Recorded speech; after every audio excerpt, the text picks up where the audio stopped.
Football's 4 burning questions in 45 seconds or less.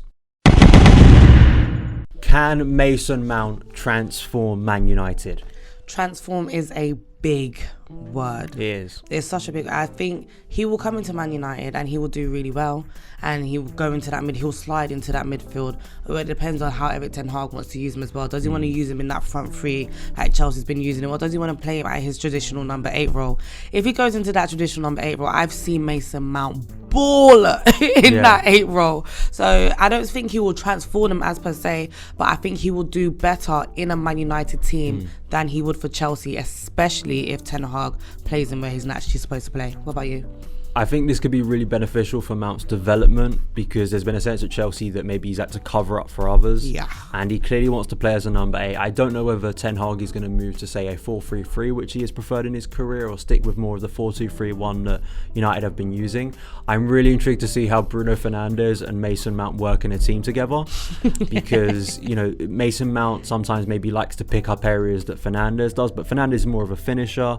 So I think Mount is going to be so motivated to improve, to get better, to put away the frustrations of last year. So I think this could be one of the big transfers, the bargains actually, of this summer transfer window. Are England ready for the World Cup?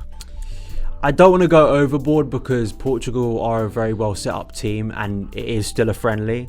It's not a competitive game. Maybe some players were kind of scared to get injured on the eve of the World Cup. But there are some concerns, absolutely, for Serena Wiegman in terms of England's ability to break down teams without Beth Mead. Who's going to play as the striker? Is it going to be Russo? Is it going to be Daly? Could it be Beth England? I think that's a big question. Defensively too, without Williamson, what's the situation with Millie Bright? Didn't take part on Saturday. Is she taking a risk taking, say, Millie Bright to the tournament instead of Letizia, who is, I think, basically a kind of a backup at this point? So there are concerns. I do think they will be ready by the time that Haiti game comes around. I think I'm more of a pessimist. I don't think they're ready, and it's scaring me a little bit, because their last 3 games, I don't think they've had an outright win. They've come on a draw. I think against Brazil, they had the draw, and then they had to go to extra time and penalties. And ever since that, I've just been a little bit like, I've been a bit apprehensive. I think, okay, give them a few more weeks in training, maybe they'll be ready. I think it will definitely get past group stages. I think that's a given. But when it comes time to play Germany, defense has to be solid. Millie Bright needs to be in that defense, and if she's not in that defense, Liam Williamson, that's not an option anymore. In terms of creativity, Frank Kirby's not there anymore.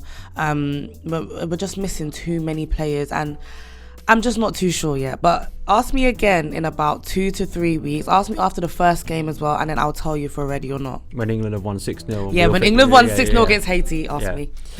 Is Cesc Fabregas the best Spanish player to ever play in the Premier League? Of course. I feel like that's my second. Cesc Fabregas, he's done it in the Premier League twice.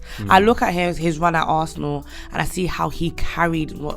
People probably drag me for saying this, but he carried that team at such a young age. Then he comes to Chelsea after a spell at Barcelona, and he comes to Chelsea, and he is the difference in that midfield. He is one of the greatest Spanish midfielders that I have ever seen.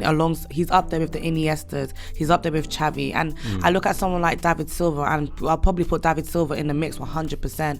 But when it comes to somebody like Fabregas and the creativity that he brings to the team and the assists that he cooks up, he's just a different breed. I felt so privileged to watch Fabregas live at his peak at Chelsea. And of course Arsenal. I always remember one of my favourite Premier League goals was against Tottenham from him, and he literally took it almost from like the halfway line kickoff and then just ran through like the whole team. Because when we think about Fabregas, we think about his passing, but his finishing, as you say, that leadership and playing with a broken leg at times for Arsenal really showed that strength of character. But then coming to Chelsea, the connection he had overnight with Diego Costa was one of the best partnerships we've ever seen in the Premier League. And just a majestic player, someone who made the game look so easy. And I'm just happy he will get his flowers, in Como, chilling, do some coaching. I think he's going to be a very good coach. Yeah. Just an amazing player and a privilege. I will never get tired watching Fabregas moments back in Premier League history. He's like fine wine, ain't he? Yeah, it's just never age. I think he could still do a job in Chelsea's midfield, to be honest. 100%. Big up to Chelsea right now. But Daniel, tell me about this new offside law, because I'm baffled. So this is one of Arsene Wenger's genius ideas once again from the FIFA machine. Basically, we'll show this on screen for you guys to see.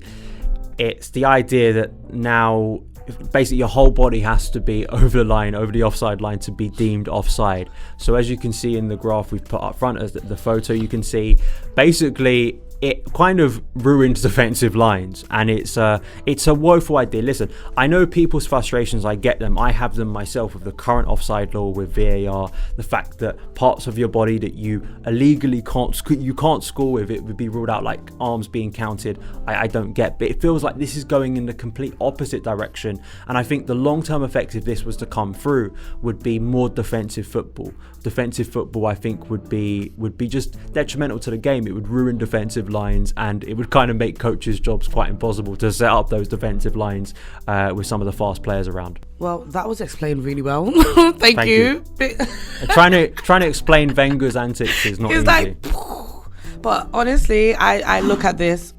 Bless you. I'm putting that in the edit now. I look at this offside rule. I've having just seen it this morning, and I'm thinking, what is this? What is the point of this? It's not only is it gonna cause more defensive football, it's also gonna help create a whole palaver with the referees and VAR that we've seen so often in these last 2 to 3 years that VAR has been introduced. So just give it a rest, and if you're trying this, please stop this trial before the Premier League comes back. I beg you in the name of God.